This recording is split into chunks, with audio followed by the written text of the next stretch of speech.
let me go to the live line because in the middle of all of these, the shutdowns, and many of you around the country directly impacted, and all of us indirectly, I had reached out to our minority leader of the House, Hakeem Jeffries, who has been a member of National Action Network for many years, and we know each other well.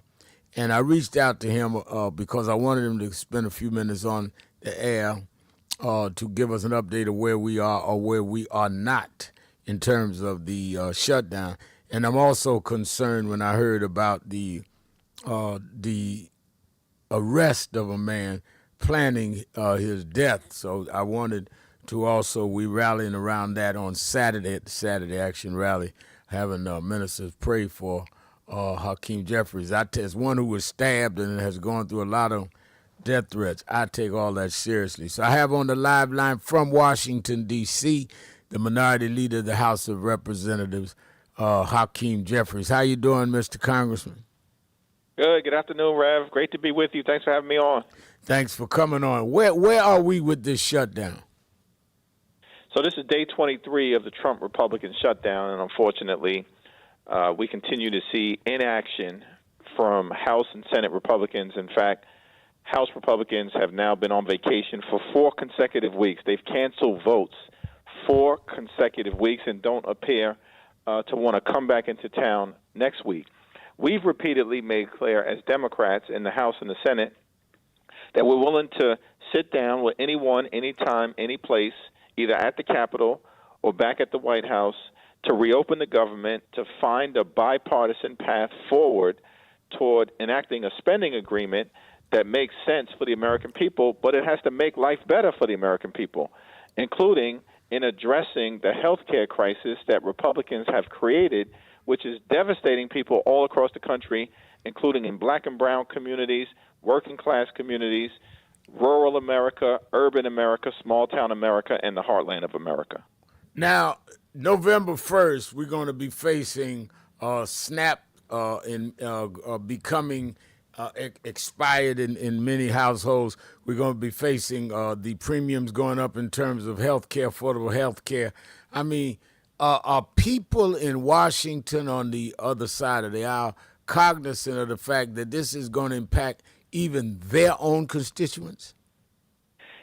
Yeah, they certainly know that, but they don't seem to care. This is the same group of people who promised to love and cherish Medicaid at the beginning of the year, Donald Trump's own words, and instead they turned around and enacted the largest cut to Medicaid in American history. They're closing hospitals and nursing homes and community-based health centers in their communities, as well as throughout many parts of America. In that same one big ugly bill, they cut $186 billion from the SNAP program. Literally, Rev, they took food out of the mouths of hungry children and seniors and veterans and women and families, and they did all of this so they could reward their billionaire donors with massive tax breaks that they made permanent. And now, as you pointed out, when we're facing the significant likelihood that on November 1st, when open enrollment begins, that tens of millions of Americans are about to experience dramatically increased health care premiums because Republicans refuse to extend the Affordable Care Act tax credits. Cruelty is the point for these extremists on the other side of the aisle, even when it comes to hurting the same people that they, in fact, represent.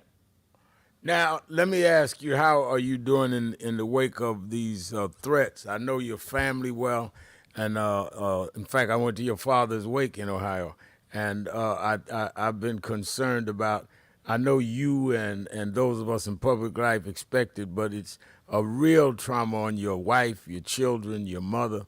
How's everybody faring and dealing with these legitimate threats? Well, thank you, Rev, for your support and for the prayers and for organizing members of the clergy on my behalf, on behalf of the family and the community. We're all very appreciative for your leadership, of course. And, you know, unfortunately, in this moment of great political violence in this country, it is something that we have come to expect. It's not easy on the family and, you know, loved ones and community members, and I'm appreciative of everybody reaching out. But we're not going to bend. We're not going to break. We're not going to bow down. We're not going to be intimidated by these extremists. That's what they want us to do. They want to try to throw us off course, and we're not going to allow it to happen. One of the things that I think everybody needs to know about this particular situation is that it highlights the fact that on Donald Trump's first day in office, he pardoned hundreds of violent felons who stormed the Capitol on January 6th. That's what he did. And then he released these people, including this individual who was prepared to try to assassinate me. He released these people into communities all across the country, and many of them have already engaged in reoffenses, committed crimes in neighborhoods all throughout America. And Republicans have almost uniformly supported those pardons. And this is a party, Republicans, that want to pretend as if they care about law and order. Of course, they're all about lawlessness and disorder. And this was just another in a continuing set of examples. I'm thankful to state and local law enforcement, of course, for their swift efforts. But most importantly, we're going to continue to stand up for the American people, for their health, for their public safety, and for their economic well-being in terms of making sure that everybody has an opportunity to live a comfortable life.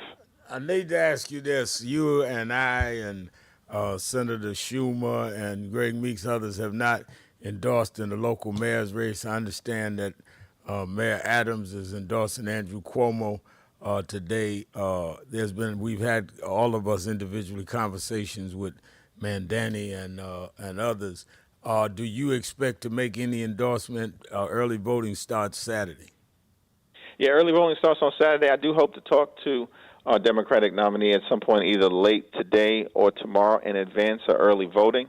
I do think that his decision, I didn't see the debate yesterday. I do look forward to watching some clips. I do think that his decision to announce that he would reappoint Commissioner Jessica Tisch is a positive step in the right direction in terms of sending the message that while he's going to, of course, focus on affordability, and that is the number one concern of the people in the communities that I represent, and some things really need to be done, particularly in black and brown communities, which have suffered under the crushing weight of gentrification and displacement in neighborhoods like Bedford-Stuyvesant and Harlem for far too long. And that's going to be important, and that's at the top of his agenda. But also that public safety, of course, will continue to be important in communities throughout the city of New York. And I think it's reassuring to a lot of folks that he wants to continue the current leadership at One Police Plaza with respect to the NYPD. All right, hold 1 second. Jenny, you on Attorney Jennifer Jones-Austin that co-hosts the last hour every Thursdays with us. You have a question for the Minority Leader. Good afternoon, Minority Leader Jeffries. Always good to hear your voice and to know that you're down there fighting for us. Very simple question. In this moment, what should we, those of us who are sitting around saying, how do we engage, how do we support your leadership, how do we support the fighting back? What should we be doing in this moment? Yeah, well, Jennifer, thank you. So good to hear your voice and appreciate your leadership in Brooklyn, of course, our beloved Brooklyn, as well as the city of New York and beyond.